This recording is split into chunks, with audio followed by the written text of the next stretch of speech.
Halo semua, kembali lagi bersama saya. Kali ini kita akan curcol alias cerita. Kali ini mau bahas tentang khawatir, dan saya sudah ada seorang narasumber one and only, yaitu Mr. Arwin. Halo dulu. Halo teman-teman. Kali ini aku mau ambil tema tentang khawatir.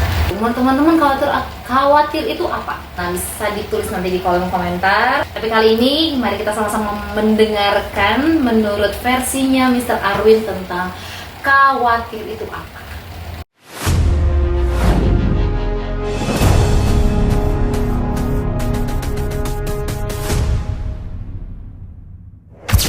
Pertanyaan sulit. Seumur hidup saya jarang mendapat pertanyaan seperti ini. Karena pertanyaannya sederhana, tetapi menuntut pemikiran yang dalam. Takut untuk menjawab yang salah atau menyimpang dari yang saya alami. Jangan-jangan ini udah khawatir duluan nih.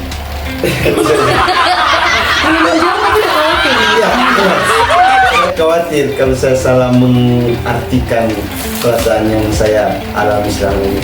Tapi menurut saya sebegini, khawatir itu adalah perasaan negatif yang dialami oleh seseorang karena belum mencapai tujuan, atau perasaan negatif karena ia menyimpang dari tujuan hidupnya.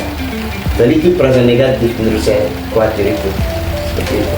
Rasa negatif ketika seseorang itu belum mencapai tujuannya, bukan tidak mencapai. Belum mencapai tujuannya. Menurut Mr. Arwin sendiri tentang khawatir, pernah mengalaminya nggak? Pernah mengalami khawatir, bahkan sering mengalami khawatir dalam hidup ini. Tapi salah satu kekhawatiran yang menurut saya lebih tinggi dari yang lain itu adalah kekhawatiran hidup setelah kematian.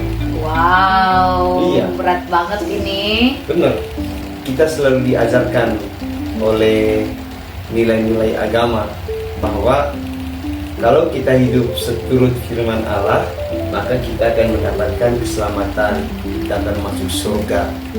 Tetapi sebaliknya, kalau kita tidak hidup seturut firman Allah, maka kita sudah pasti tidak masuk surga, kita akan masuk neraka. Siapa yang tidak takut?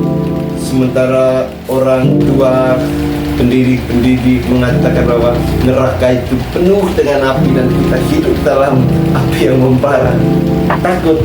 Jadi saya sering khawatir ketika saya berbuat buruk, berpikir jahat, muncul kekhawatiran, pertanyaan kecil dalam hati. Aduh, nanti saya tidak masuk surga, nanti saya tidak mendapatkan keselamatan setelah kematian nanti. Itu kekhawatiran yang sangat esensial yang saya alami selama ini. Oke. Cukup berat ya khawatir yang dialami oleh Mr. Arwin, teman-teman. Jadi menurut Mr. Arwin sendiri, dari rasa khawatir atau cemas yang Mr. Arwin alami, apa cara agar khawatir itu tidak terus menghantui? Apa yang kamu lakukan untuk mengatasi itu? Pertanyaan baik. Sebelum saya menjawab itu, saya mau menggarisbawahi satu ini, bahwa kekhawatiran itu dalam dirinya adalah perasaan negatif. Tetapi di satu sisi, kekhawatiran itu menjadi lonceng atau menjadi alarm bahwa saya sudah hidup di luar tujuan hidup saya. Jadi di satu sisi dia negatif, di satu sisi dia bisa positif, mengingatkan saya bahwa saya sudah jauh dari tujuan. Saya dalam contoh tadi, saya sudah jauh dari firman Allah. Itu yang pertama, harus saya garis bawahi. Lalu, bagaimana cara saya mengatasi kekhawatiran? Salah satu cara simpel saja, guys, teman-teman semua. Salah satu cara ya mengikuti kehendak Allah, tidak ada cara lain.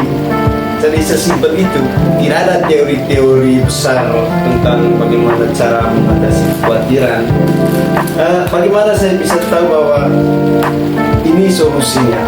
Karena saya membuat perbandingan dalam hidup saya.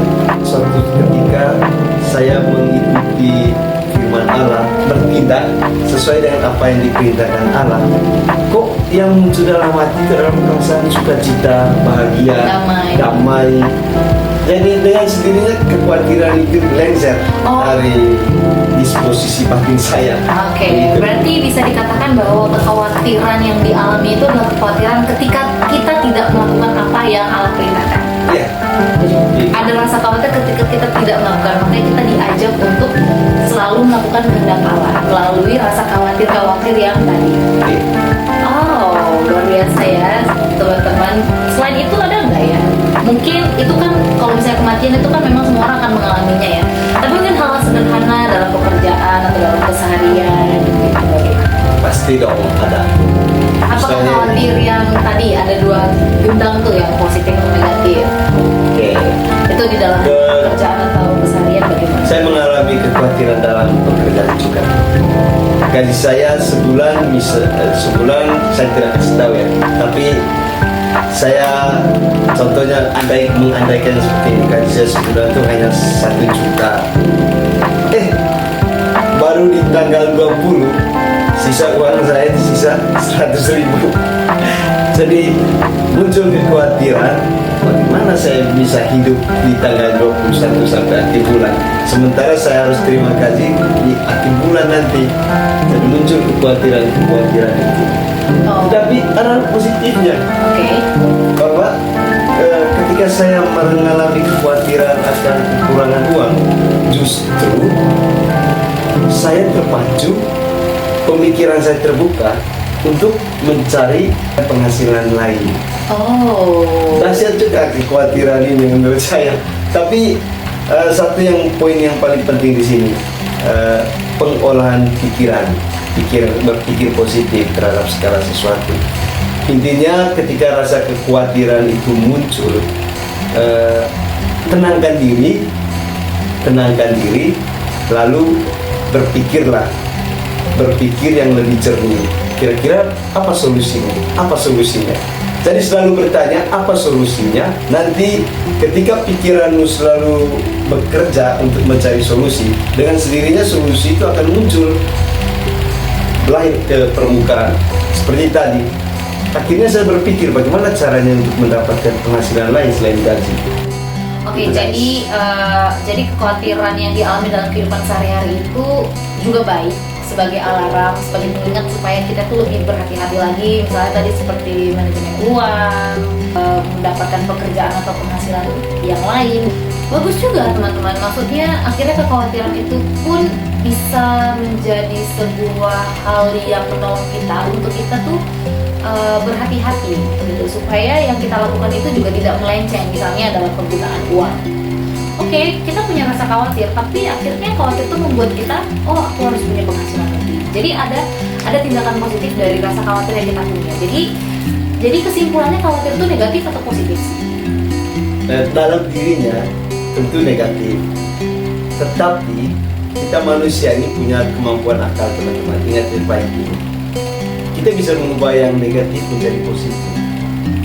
Atau justru dari negatif itu yang menjadi pendorong kita untuk gak boleh nih, kita harus cari hal yang baru yang lebih positif lagi. Iya.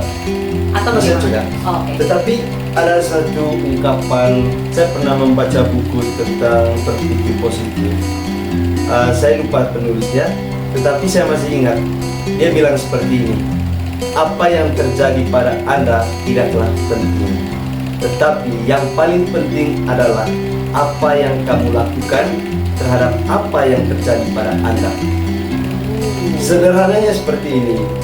Persoalan, masalah itu kita alami setiap hari, itu tidak penting, teman-teman. Yang paling penting adalah bagaimana reaksi kita, respon kita terhadap persoalan itu. Jadi kalau ada persoalan, ada kekhawatiran, santai, tenang, lalu selalu berpikir bagaimana solusinya. Itu saja poin pentingnya sebenarnya yang mau saya sampaikan, sehingga kekhawatiran itu tidak menguasai diri kita. Ingat bahwa kita manusia itu adalah suatu pribadi yang sangat luar biasa dengan kemampuan akal budi. Kita bisa mengolah kekhawatiran menjadi hal yang positif. Seperti itu. Jadi kesimpulan dari kekhawatiran yang kita bahas hari ini adalah teman-teman, kekhawatiran itu berarti bukan suatu hal yang harus semakin dikhawatirkan lagi, tapi justru sebagai sebuah hal yang bisa menolong kita untuk kita boleh terus upgrade diri, olah pikiran yang positif, terus bisa menciptakan karya-karya yang baru untuk misalnya seperti tadi penghasilan tambahan, atau bisa juga sebagai alarm untuk kita terus melakukan hal positif seperti tadi mengenai kehidupan setelah kematian gitu ya. Cukup menarik dan